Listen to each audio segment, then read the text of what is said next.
The rain began long before I got home, long before my father's voice cut through the dark like judgment itself. Lagos rain doesn't fall. It descends with purpose, heavy and loud, as if heaven itself is arguing with the earth.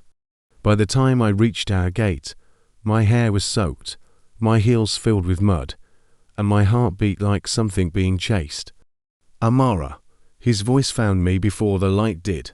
My father always called my name, was both a prayer and a warning. Where are you coming from at this hour? Do you know what time it is? I swallowed the air that tasted of storm and shame. Daddy, please. I know what time it is, but I didn't, not really. Because time inside our house wasn't measured by clocks. It was measured by expectations, by the way his silence stretched whenever I disappointed him. He looked at me the way judges must look at thieves, not because of what they stole, but because of what they could have been. You are a full-grown woman, Amara. Your mother had you when she was 24. I'm not my mother. The words slipped out before I could stop them, and I saw it, that flicker in his eyes, where grief and anger shared the same breath. No, you can never be. He turned away, his cane tapping against the floor, once, twice, like a slow heartbeat. I raised you to be smart. This, he gestured at me, wet and trembling. This is not it. I almost laughed, the absurdity of it all. Daddy, I just went out to have fun.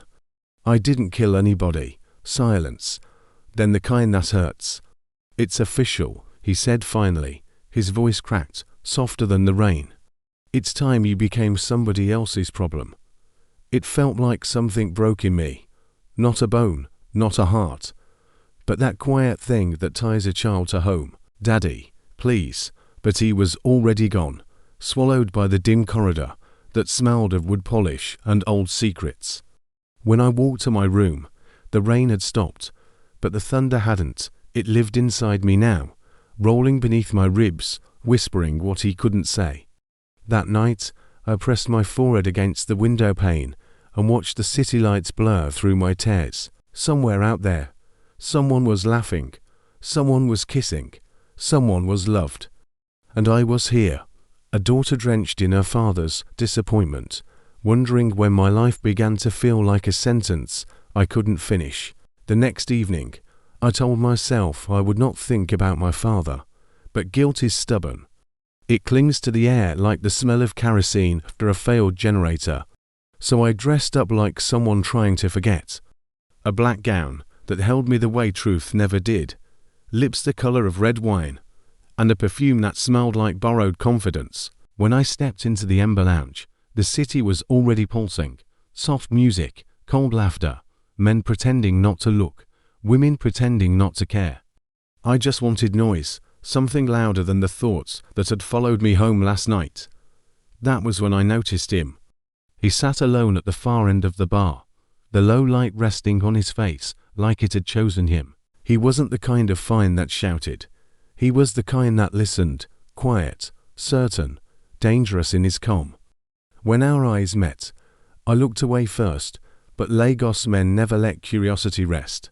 He walked toward me, slow, like he had rehearsed it. "Do you mind if I join you?" he asked. His voice was deep, not rich like money, but warm like memory. I wanted to say yes, but pride made me shrug. "It's a free country." He smiled and pulled the chair gently. No perfume, no arrogance, just a man who looked like he carried a story he wasn't ready to tell. "I'm Chaik," he said. "Amara." He nodded like the name meant something. "You look like you've had a long week." I laughed, not because it was funny, but because it felt strange to be seen. "You have no idea. Work trouble." "Life trouble," I said. He didn't push. Instead, he looked at me in that quiet way people do when they're not trying to fix you, just trying to understand. And for a moment, I forgot who I was supposed to be. The music shifted. Ace's Be My Man floated through the room. Someone at the next table was clinking ice in a glass. Somewhere in my chest, something softened. "You seem distant," he said. "I'm here," I lied. For the first time in months, I didn't want to go home. Not to the silence, not to the echo of my father's voice reminding me that I was turning into everything my mother had been afraid of. Chaik didn't ask for my number, and I didn't offer it. When he stood up to leave, he just said, "It was nice meeting you, Amara," and as he walked out, I realized my hands were trembling, not from fear, but from the unfamiliar feeling of being noticed without being judged. That night, the rain returned, and for the first time, I let it fall on me without running for shelter. The next morning, the world felt lighter, though nothing had changed. The sky was still the same dull grey, our compound still smelled of damp earth and unspoken words, and my father's cane still leaned against the wall, tall, tired, and waiting. But inside me, something small had shifted, a thread had loosened. I didn't know if it was Chaik's voice that lingered in my head, or the way he looked at me, not like a daughter or a disappointment, but like someone worth knowing. Whatever it was, it hummed quietly beneath my ribs as I made my way down the corridor to greet my father. He was already at the dining table, reading The Guardian. It held the answers to every prayer he'd never had the courage to speak.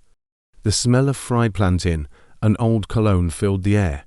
"Good morning, Daddy," I said softly. He didn't look up.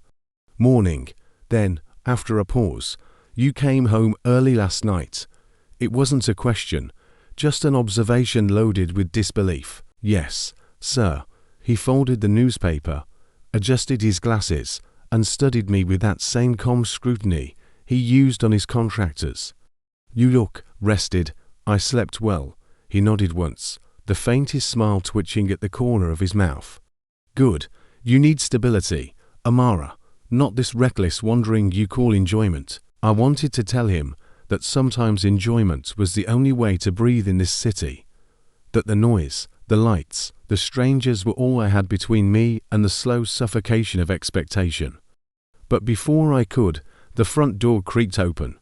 "Good morning, Chief," a man's voice called out. My father's eyes lit up. "Ah, Chaik. You're early." I turned. The world paused. He was standing there, the same man from the lounge, same calm eyes, same quiet poise, holding a small paper bag like a peace offering to the morning. For a second, neither of us spoke. I think we both felt the absurdity of it. Lagos is a small city, but not this small. "Amara," my father said, gesturing between us, utterly unaware of the storm he had just summoned. "This is Chaik, Engineer Chaik Nwosu.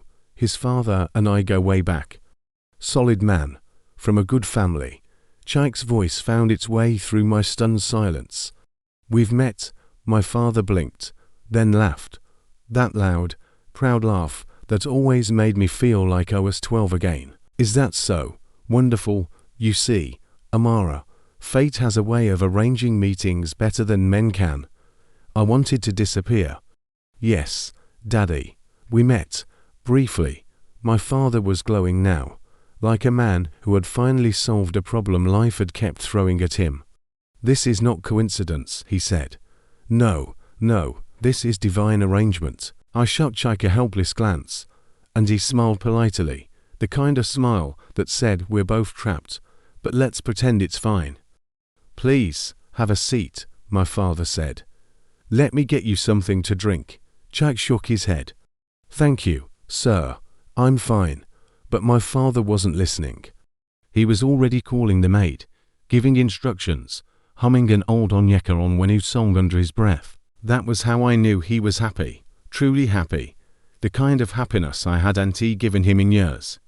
When he finally sat again, he leaned back, arms folded, eyes glimmering with plans. "Amara, what do you think of him?" I nearly choked on my breath. "What?" "Of him," he repeated, as if he were asking my opinion on a new car. "He's a fine young man, responsible, handsome, steady job. His father's a good man, too. I think you'd make a fine pair, Daddy." "What? You're not getting younger." And since she refused to bring home anyone worth talking about, God himself has brought you this one. Chaik coughed lightly, embarrassed. "Sir, no, let me talk." my father interrupted. Young people these days don't understand timing. Good things don't wait forever. Amara, when a man like this makes his move, you better not waste time with pride. I pressed my hands together beneath the table to hide the trembling. Daddy, please, but he only smiled wider. Go and freshen up, my daughter. Let your future husband enjoy the best version of you. I could feel the blood rush to my face. I stood abruptly, mumbling something about needing air. As I stepped out of the sitting room, Chaik's voice followed softly behind me. It's fine, Amara, he said, his tone kind. Really, don't worry about it, but I did worry. Because as I walked out to the veranda, the sunlight hit me in the eyes and I realized something terrifying. For the first time in a long while, my father's dream and my heart might be walking toward the same man. The week that followed was drenched in an odd kind of warmth, the kind that feels like peace until you realize it has just come before a storm. Chaik began visiting often, always under the safe excuse of checking on Chief, helping with the company's renovation plans. But somehow, the conversations found their way to me. He would wait until my father was on one of his long phone calls, then glance toward the corridor and ask, almost playfully, "Are you always this serious, Amara?" And I would pretend not to smile, only when someone's watching. He had a laugh that made silence feel friendly. And it scared me, because 4 years, silence in our house had been a weapon. Soon, it became routine. His car at the gate just before dusk, my father's delighted voice booming from the balcony. "Ah, Chaik, come in, my son." He started staying for dinner, blending into our lives as if he had always been there. There was a steadiness about him, like he carried sunlight even when the power went out. I remember one evening clearly. Nipa had struck again, and we were eating by candlelight. My father was telling one of his usual stories about his youth, how he once walked barefoot from Suka to Enugu just to prove a point to a girl he loved. Chaik laughed politely, the golden light flickering across his face.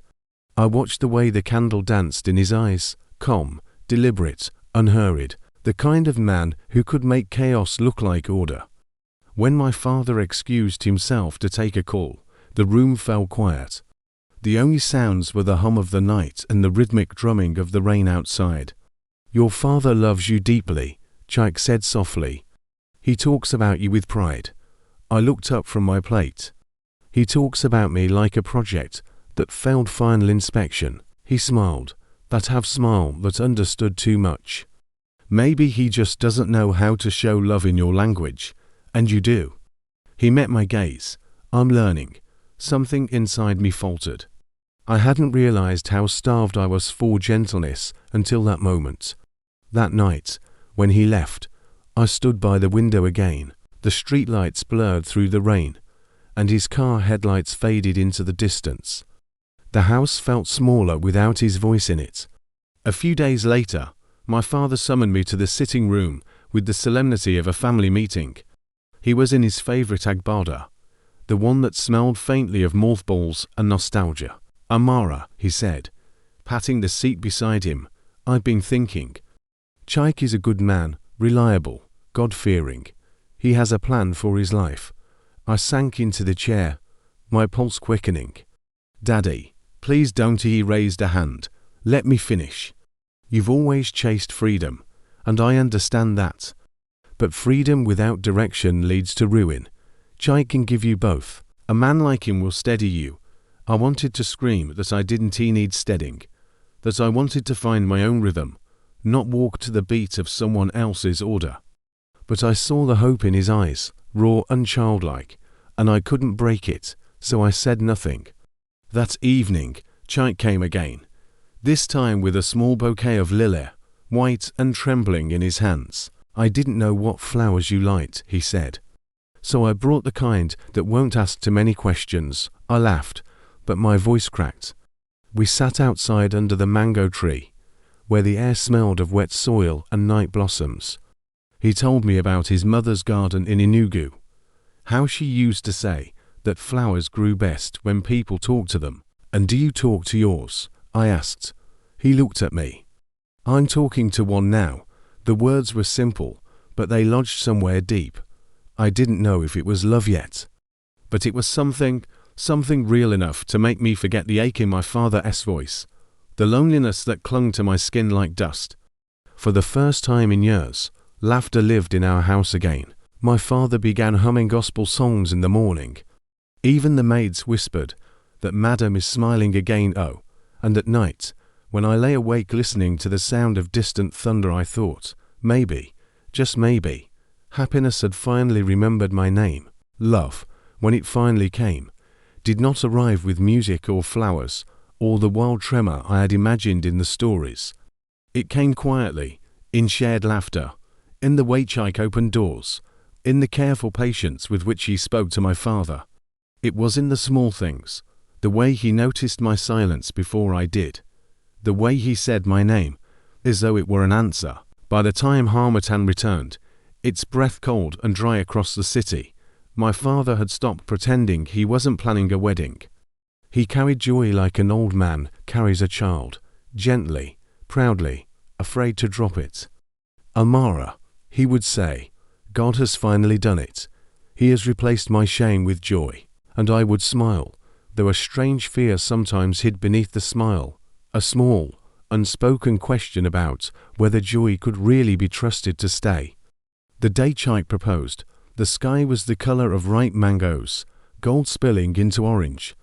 We were walking by the lagoon after church, the world smelling of salt and sunlight. He stopped, brushed my hair from my face, and said, I've never been so sure of anything. He didn't kneel. There was no audience, no music, just us and the gentle rush of water. And that was enough. When he slipped the ring on my finger, my eyes blurred. Somewhere inside me, a girl I had not seen in years, the one who used to hum to herself in the mirror, smiled again. Our marriage began like a hymn. We moved into a small but beautiful house in Lekki, the walls still smelling of fresh paint and hope. My father visited every other weekend, sometimes unannounced, his wheelchair gliding over our tiled floor like a proud monarch inspecting new territory. Chike called him Daddy from the first month. I could tell it moved the old man deeply. For the first time, peace became a thing I could touch. We cooked together, danced to old records on lazy Sunday afternoons, and filled the house with laughter that sounded like forgiveness. When I found out I was pregnant, Chike lifted me in his arms and spun me until I couldn't stop laughing. He named our unborn child Star, because she lines light up every dark place in us, he said. And she did. The night she was born, the world became quiet. Even the rain paused, as if heaven itself was watching. Her cry was soft, almost reluctant, as though she, too, knew that this moment should not be disturbed. When the nurse placed her in my arms, I felt something break open inside me, a tenderness so fierce it frightened me. I remember whispering, I'll never fail you, but promises, I would learn later, are lighter than smoke. They rise beautifully, and then they disappear. Those early years were golden. Star grew fast, curious, bright, with her father's calm and my impatience. She would sit by the kitchen door and watch me cook, humming songs she didn't know the words to. Sometimes I'd catch Chike looking at us from across the room, his gaze soft and full, and in those moments, I was sure I had everything I would ever need. We were the kind of family people prayed to become. Or at least, that's how it looked from the outside. Inside, there were small cracks, the kind that start invisible but widen with silence. My father's health began to fail, and I spent more time caring for him, less time with Chike. Work grew demanding. The company's expansion pulled Chike into endless meetings and sleepless nights. We told ourselves it was just a season, that love could wait. But love, I learned, is like water. It doesn't wait, it leaks. Slowly, quietly, until one day you look down and realize the floor beneath you is wet, and you can't remember when it started. The night the storm came, the real one, not the kind made of rain. I'd been up late, staring at old photographs. Star's laughter echoed faintly from her room. Chike was still at work, The generator hummed outside. I remember thinking, I should call him, but I didn't. Instead, I poured myself a glass of wine, just to take the edge off. It was harmless, I thought. Everything begins harmlessly. It started with the wine. One glass that became two. Then a habit that followed me like a shadow. The nights grew longer, the house quieter. Even Star's laughter, once a melody that filled every corner, began to sound distant, like a song I couldn't sing along to anymore. Chaik had started working later than usual. I told myself it was ambition, not avoidance. Every night I would stay up waiting, scrolling through old pictures on my phone, drinking slowly until the silence didn't sting as much. When he finally walked through the door, tired, eyes dulled from the city's grind, I would pretend to be asleep. It was easier that way. Pretending became the air we breathed. It was my father who first noticed. "You look pale," he said one afternoon, his voice soft but sharp with worrying. "Are you eating well?" "I'm fine, Daddy," I lied, stirring the tea I had no appetite for. He studied me the way doctors read test results. "Amara, peace is not something you drink into existence. You have to choose it." I wanted to tell him I didn't know how anymore. That I was drowning in a life that looked perfect from the outside. But instead I smiled and changed the topic, because how do you explain a sadness that even you can't name? The first time I took the pills, it wasn't my idea. They came from a colleague. Small white tablets that promised restful sleep and easy mornings. I had been working late on a new project, my head pounding, eyes burning from exhaustion. "You're stressed," my colleague said, sliding the packet across the desk. "This will help. Everyone takes them, everyone." That word made it sound safe, so I took one. The sleep was heavy and dreamless. When I woke, the world felt gentler, my mind quieter. I could move through the day without hearing the noise inside me. By the end of the week, I didn't wait for stress before taking another. Chaik noticed the change. "You read calmer these days," he said one evening, handing me a bowl of pepper soup after dinner. Not complaining about the traffic, not snapping at Nipa. "Should I be worried?" I smiled, pressing my lips to his cheek. "Maybe you should be grateful," he laughed, but I could feel his eyes on me, searching for something he couldn't name. Then came the night I forgot to pick Star from school. It was raining hard, Lagos rain that swallowed the streets whole. My phone buzzed again and again, but I was too dazed to move. When I finally answered, Chaik's voice cracked through the line, raw with panic. "Amara, where are you? Star's school has called 3 times. My heart dropped, but my body felt heavy, like I was trapped beneath invisible water. By the time Chaik brought her home, dripping wet and shivering, I could barely stand. He didn't yell. He just looked at me, not with anger, but with something far worse, disappointment. I mumbled excuses, he said nothing, and that silence, that unbearable silence, drove me straight back to the pills. It became a cycle. Stress, guilt, escape, a rhythm I knew was wrong, but couldn't stop dancing to. Some mornings I would look in the mirror and see a woman who still had her husband, her child, her job. Yet none of it felt real. The pills made everything blur just enough to survive. But blurring, I would later learn, is how things disappear. The night it all began to crumble, I remember the sound of glass shattering. My reflection, tired, trembling, unrecognizable, stared back at me from the bathroom floor. Somewhere in the distance, Star was calling my name, her voice small and frightened. And all I could think was, how did I get here? The next morning, the house smelled of Dettol and silence. I woke on the couch, my head pounding, mouth dry. The sunlight cut through the curtains like accusation. On the floor beside me lay the pieces of the broken mirror, small, glittering truths scattered across the tiles. Chaik sat opposite me, elbows on his knees, staring at nothing. His tie was loosened, his face drawn. He hadn't shaved. The air between us was full of the things we didn't say. "Amara," he began quietly, "what's happening to you?" My throat ached. "I'm just tired." He shook his head. "No, this is not tired. You forgot our daughter in the rain." You've stopped eating. You barely sleep. You hide bottles in the laundry basket. His voice didn't rise. That was what broke me. The calm in it, the sadness. He sounded like a man already mourning someone who hadn't died yet. I'm trying, I whispered. He leaned forward. Then let me help you. I looked up at him, and for a moment, I saw the same tenderness that had once steadied me. But it was buried now under fatigue, under fear. I didn't know how to reach it anymore. I don't need help, I said, too quickly. I just need time. Time. He gave a short, bitter laugh. Time for what? Amara. To lose your job. To lose yourself. To lose us. Something in his voice cracked, and I turned away before my own tears could betray me. 4 days. He tried to fix things the way men who love deeply often do. With logic, with plans, with prayer.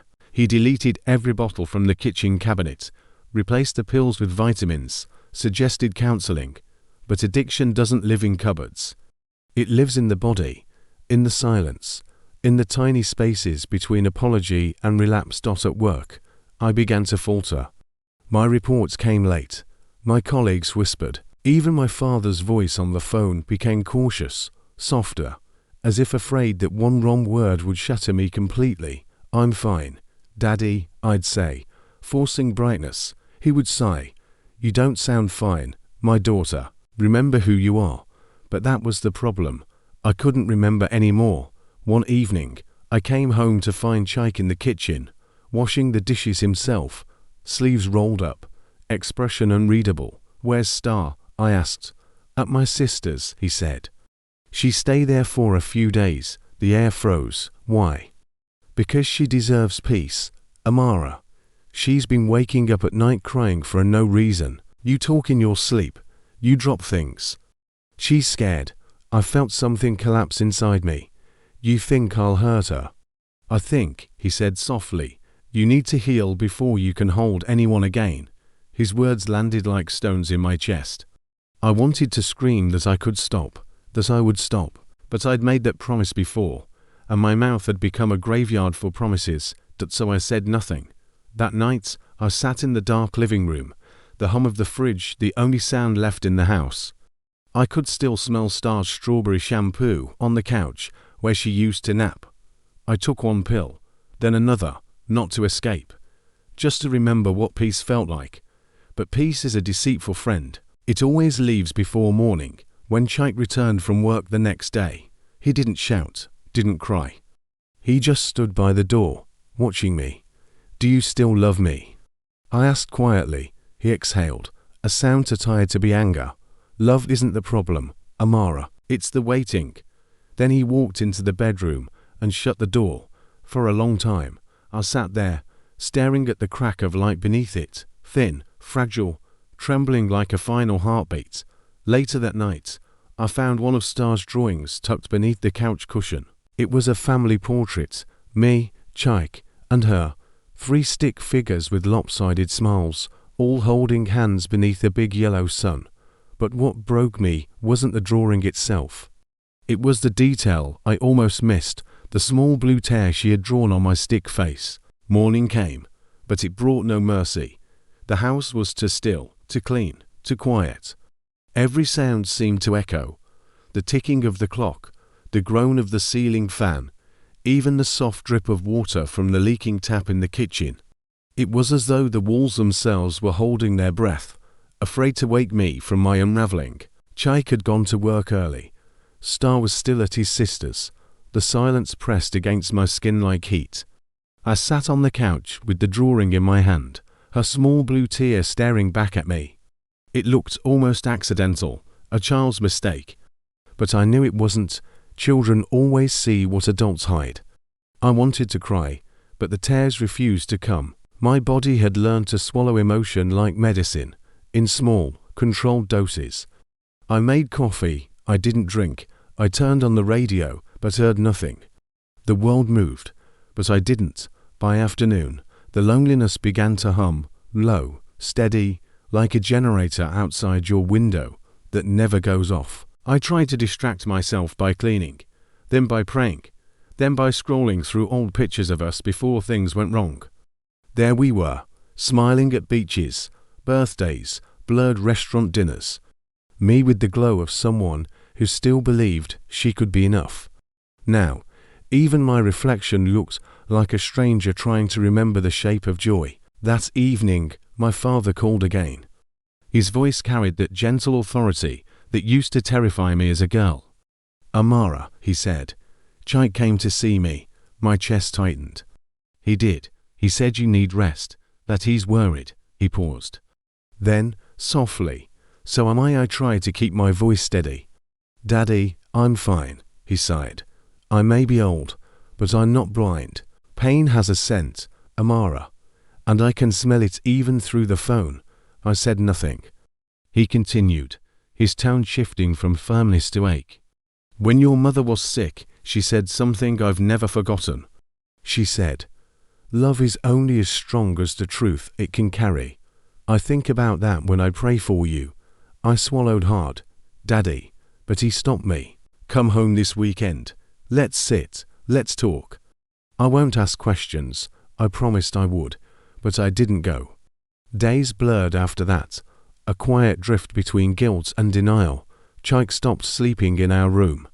The door between us, once just wooden hinges, became something heavier. We barely spoke. When we did, the words came out polite and empty, like strangers forced to share a table in silence. I missed him, but I missed the woman he used to love even more. One night, I found myself standing by the gate, staring into the street. The air smelled of diesel and dust, the sky heavy with unfallen rain. Somewhere, a generator coughed to life. I wanted to walk, to just keep walking until the city swallowed me whole. But then I remembered Star's tear on that drawing, and my legs refused to move. I went back inside, sat on the cold floor, and whispered to no one. "I'm sorry." I said it again. And again, until it became a rhythm, a prayer, a confession.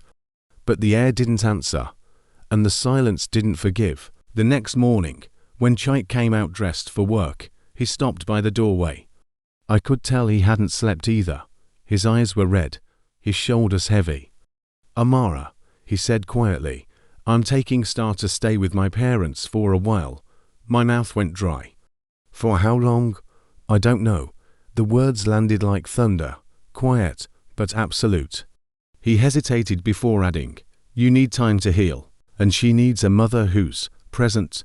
The word present sliced deeper than anger could.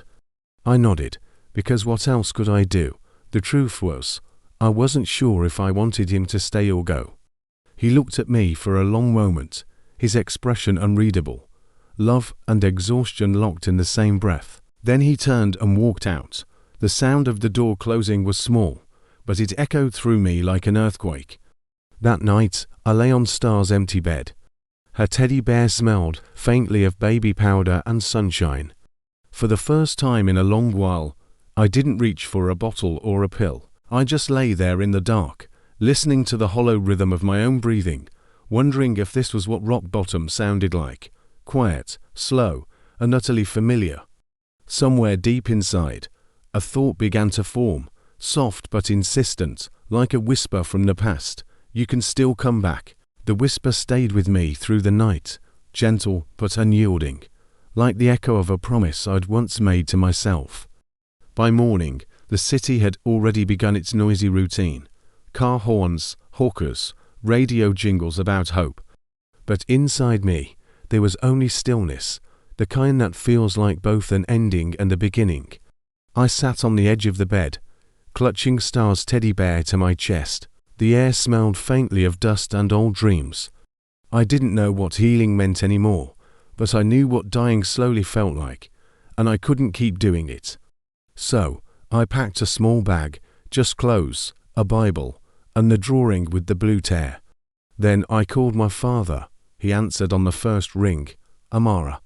"I'm coming home," I said, and for the first time in months, my voice didn't shake. The journey to my father's house felt longer than it should have.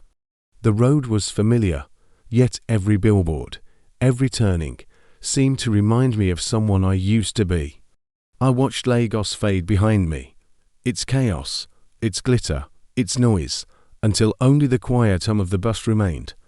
When I arrived, my father was already waiting by the gate. He looked smaller, thinner than I remembered, but his eyes, those same eyes that once could silence a whole room, were soft now, lined with mercy.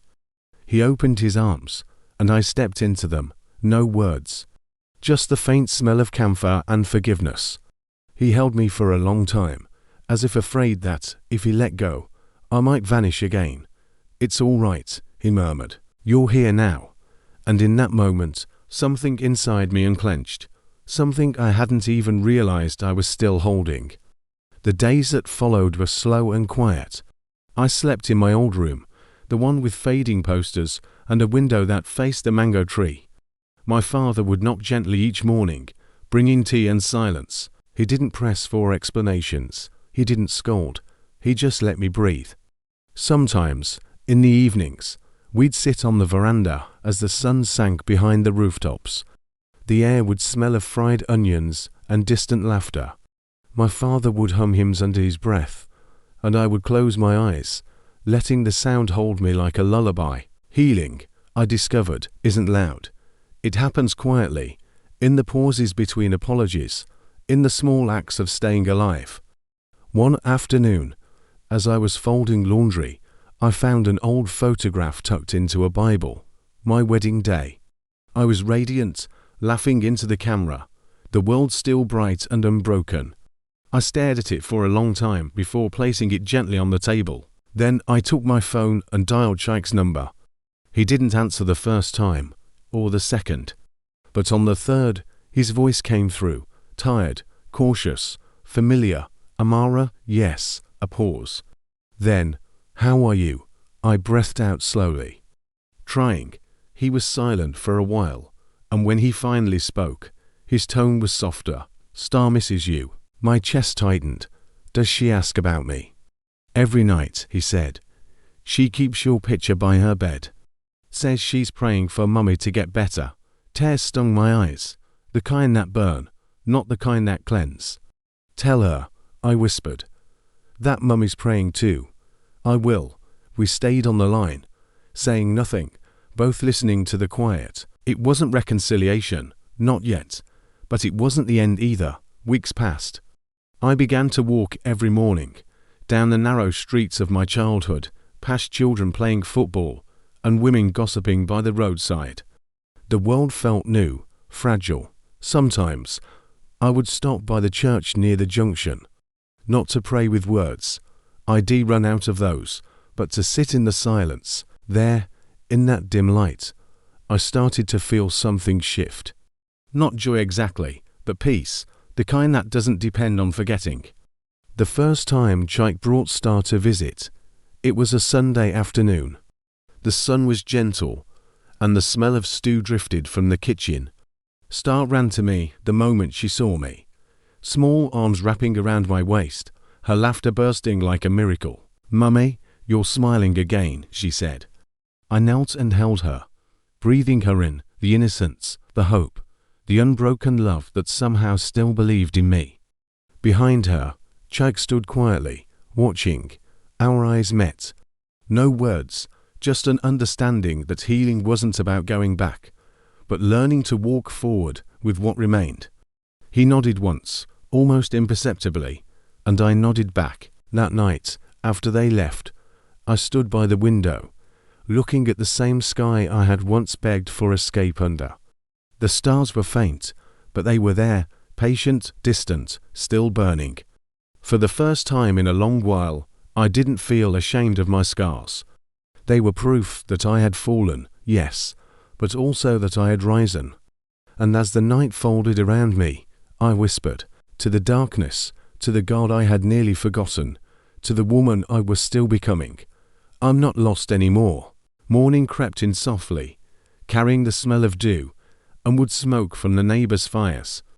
Birds nested in the mango tree outside my window, their chatter a reminder that life, somehow, always found its way back.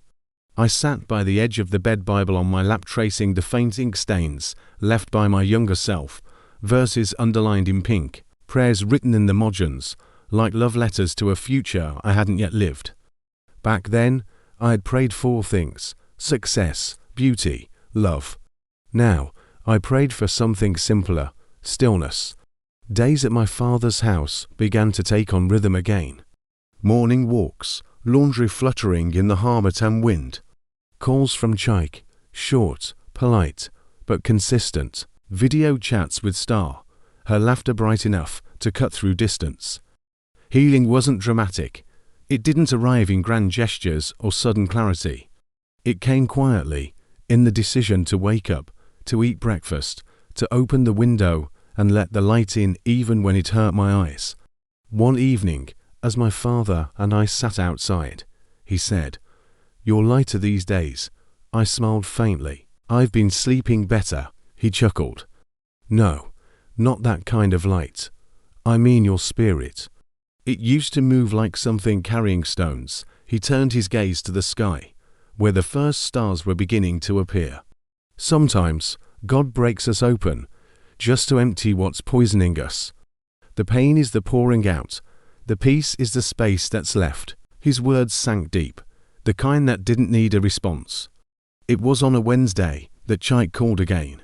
"Star wants to spend the weekend with you," he said. I froze, heart thudding. "Are you sure?" "Yes," he said. And I could hear something fragile in his voice. "She misses home. And I think you're ready." Those words, "I think you're ready," felt like sunlight through the fog. When Star arrived, she carried her favorite pink backpack and a plastic tiara she refused to remove. She ran through the house like she was reclaiming it, touching every door, every chair, as though blessing them back into life. That night, she slept curled beside me, her small hand resting on my chest. For the first time in months, I dreamt, not of loss or regret, but of laughter, of light, of beginnings. The next morning, Chike came by to pick her up. He lingered at the doorway, eyes scanning the room, the open curtains, the folded clothes, the Bible on the knitstand. "You look good," he said. Almost surprised, I smiled. "I'm learning to be," he nodded, his gaze softening. "I'm glad." There was a silence between us, not heavy this time, just full, like soil that has finally accepted the rain. "I've been thinking," he said after a moment. "Maybe we could start counseling, together this time, no pressure, just see where we are." The offer was gentle, not a demand, not a rescue. Just a bridge. I didn't answer right away. I simply looked at him, the man who had seen me at my most beautiful and my most broken, and felt something uncoil in my chest. "I'd like that," I said quietly. After they left, I sat outside, watching the sky dim into evening. The world was no longer sharp around the edges. It was soft now, patient, possible. I realized then that healing wasn't about returning to who I was. It was about meeting the woman I had become, fragile, yes, but also wise, scarred, and still standing. And for the first time in years, I let myself imagine tomorrow, not as something to survive, but as something to look forward to. Later that night, I wrote in the back of my Bible, beneath all the old prayers, "Greater than God, thank you for breaking me gently, for teaching me that love is not about staying unbroken, but about learning to sing through the cracks." Then I closed the book, turned off the lamp, and let the quiet wrap around me, not as punishment this time, but as peace. Outside, the crickets sang. Inside, my heart did too. And somewhere between the two, I finally understood I hadn't been lost all along. I was only finding my way home. Counseling began 2 weeks later. It wasn't what I expected. No soft violins, no therapist with an endless well of empathy. Just a small office in Surrey, the faint buzz of a faulty air conditioner, and 2 chairs separated by a table heavy with silence. Chike sat across from me, hands folded, eyes on the floor. I could feel the distance between us, not hostile, just hollow, like an old wound that had healed but left its mark. The counselor, a calm woman with kind eyes, began softly. "You've both been through a lot," she said, "but you're here. That's where healing starts." I nodded, unsure if I believed her. Still, for the first time, I spoke, not the neat, polite words I'd rehearsed in my head, but the messy truth I'd been afraid of. I was drowning, I said quietly. And instead of asking for help, I learned how to hold my breath. Chike looked up then, his eyes glassy. I tried to reach you, Amara, but every time I did, you sank deeper. The silence that followed wasn't sharp this time. It was raw, human. We talked about the pills, the distance, the anger that had turned to apathy. We talked about Star, about the guilt that still clung to us like humidity. By the time the session ended, nothing had been solved. But something had shifted, like a window cracked open in a suffocating room. I started going for counseling alone after that. At first, I went because I thought it was what strong people did. Then I kept going, because it became the only place where I could breathe. Each week, I peeled back another layer of myself. The perfectionist daughter, the restless wife, the grieving woman. And beneath them all, the girl who had never learned to forgive herself. One evening, my therapist said, "You keep talking about failure, but have you noticed how often you survived it?" The question stayed with me. All my life, I had measured myself by what broke me. Now, I began to see the beauty in what remained standing. By the end of that month, I found work again, not in the city, not in the noise, but at a small community school near my father's house. They needed someone to teach English and help with writing workshops. The first day, I stood before those children, their faces bright, curious, unscarred. I felt something unfamiliar bloom in me. Purpose. When I asked them to write about home, their answers came in bursts of innocence. Home is where my mummy hides biscuits. Home is when daddy carries me after I sleep. Home is the place that forgives you. That last one nearly undid me. Chike came by often now, sometimes with Star, sometimes alone. We didn't rush anything. We learned to talk again, to laugh again, to remember that love doesn't need to be perfect to be real. One evening, as we walked by the mango tree, he said, "I don't know what the future holds, Amara, but I know I want to build it slowly this time." I smiled. Brick by brick, he chuckled, and prayer by prayer. The next Sunday, Star drew a new picture for me. This one had no blue tear, just 3 stick figures again, her, me, and Chike, holding hands under a sun that was larger, brighter, bolder than before. When she handed it to me, I asked, "What changed?" She shrugged, grinning. "Mummy doesn't cry anymore." And just like that, I realized I hadn't cried in weeks, not because I was numb, but because I no longer needed to. That night, after they left, I sat on the veranda as the wind moved through the trees. The city hummed in the distance, alive, forgiving. I opened my Bible again, turning to the last page, and beneath my previous note I wrote, "I am learning to live softly, to love without fear, to see myself not as what I lost, but as what I became after surviving." Then I closed it gently, like closing the door of an old house I had finally cleaned. The moon hung low, full and forgiving. The crickets sang their endless hymn. And somewhere between the wind and my heartbeat, I knew I had not been restored to who I was. I had become someone new, someone whole, someone home. The first time I stood before the microphone, my hands trembled. The hall was small, just a gathering of women at the community center, plastic chairs, open windows, the hum of generators bleeding through the walls. I had been invited to share a story, but no one told me how to speak when the story was your own. When I looked up, faces looked back, tired, hopeful, familiar in their brokenness. I began softly.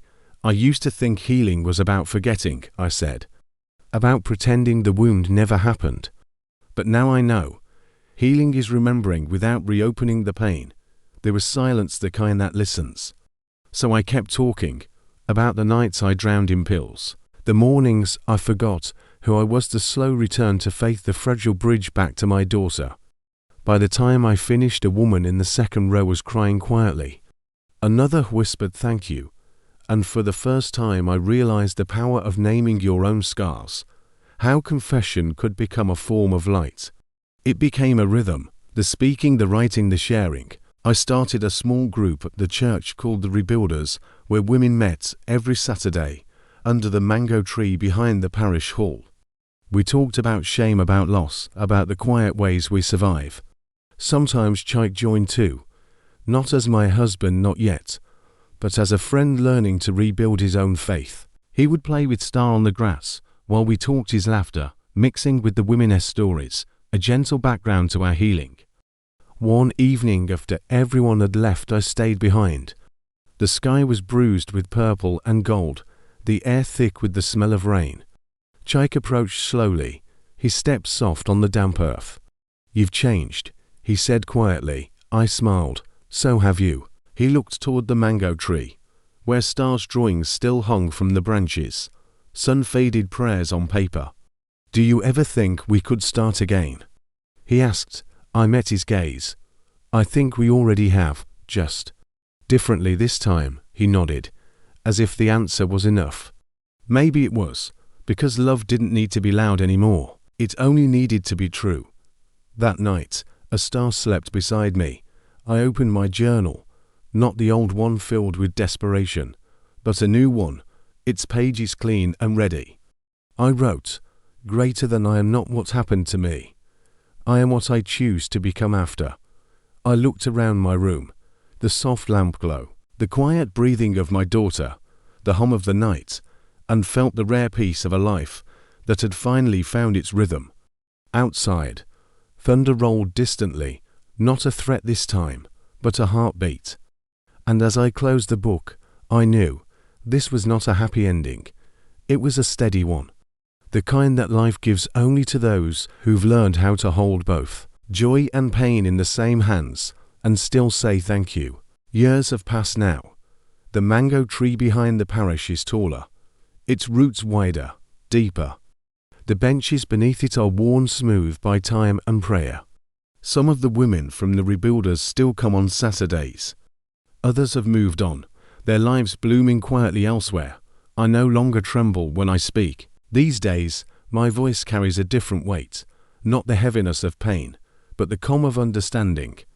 When I look at the faces before me, I see reflections of the woman I once was, afraid, cracked open, but still showing up. And that, I've learned, is all healing ever asks of us, to keep showing up. Star is 12 now. She's taller than my shoulders, full of questions and laughter that spills without warning. Her world is bright and loud, school plays, gospel music, the constant clatter of adolescence. Sometimes, when I watch her sleep, I see the small blue tear she once drew on my face, gone now, replaced by the light in her eyes whenever she says, "Mummy, you're strong." Chaik and I, we are not what we used to be. We never remarried, but we never really divorced either. What we share now is softer, a friendship that breathes, not binds. On Sundays, he still joins us for lunch after church. We talk about Star's grades, laugh about old things, and when our hands brush over the table, it no longer hurts. It simply is. Some loves return as romance, others return as peace. Ours came back as both a gentle, unspoken, whole. My father passed quietly last year. That morning, the house smelled of rain again. He had fallen asleep on the veranda, Bible open on his lap. When I touched his hand, it was cold, but peaceful, as if he had simply followed the sound of his own hymn home. He left me a note inside his Bible. Greater than Amara. Joy is not the absence of sorrow. It is the decision to keep singing when you remember. I read it often, especially on the days when grief comes to visit, not to haunt, but to remind me of the love that shaped me. Sometimes, when I walk past the lagoon where Chaik proposed all those years ago, the water still smells of salt and sunlight. I pause and let the breeze lift my hair, whispering through the quiet. If I listen closely, I can almost hear the girl I used to be, laughing, dreaming, unaware of the storms waiting ahead. I don't resent her anymore. She was brave in her own way. She walked into love, into loss, into herself, and came out alive. Every now and then, the Rebuilders host new women. Some of them sit in silence the whole session. Others weep so hard their bodies shake. I never rush them. Healing, I tell them, isn't a sprint. It's a slow walk back to your name. At the end, I always say what my father once told me. Sometimes, God breaks us open, just to empty what's poisoning us, and afterward, when they smile through their tears, I know the words have found a home. This morning, I woke to the smell of rain and the sound of laughter. Stara's voice floating from the kitchen as she tried to fry plantain without supervision. The air was soft, heavy with promise. I stood by the window, coffee in hand, and watched the light pour through the clouds. Lagos shimmered beneath it, flawed, noisy, alive. And in that moment, I whispered a small prayer, not for more, not for less, just gratitude. 4 second chances, 4 steady mornings, for the quiet miracle of still being here. Later, I sat at my desk, the one by the window, and began to write, not because I needed to heal anymore, but because I finally could. The words came slowly, steady as breath, greater than once. I was a woman who broke. Now, I am the woman who builds. I paused, smiled, and added one last line beneath it, a promise, not a farewell. The rain will come again, but this time I will not run. Then I closed the notebook, opened the window wider, and let the wind fill the room, carrying the scent of rain, of memory, of grace. The story, I realized, had never really been about falling. It was always about learning how to stand again, gently, fully, and without fear. And as the world outside began to shimmer in the afterglow of the storm, I knew I was home. End.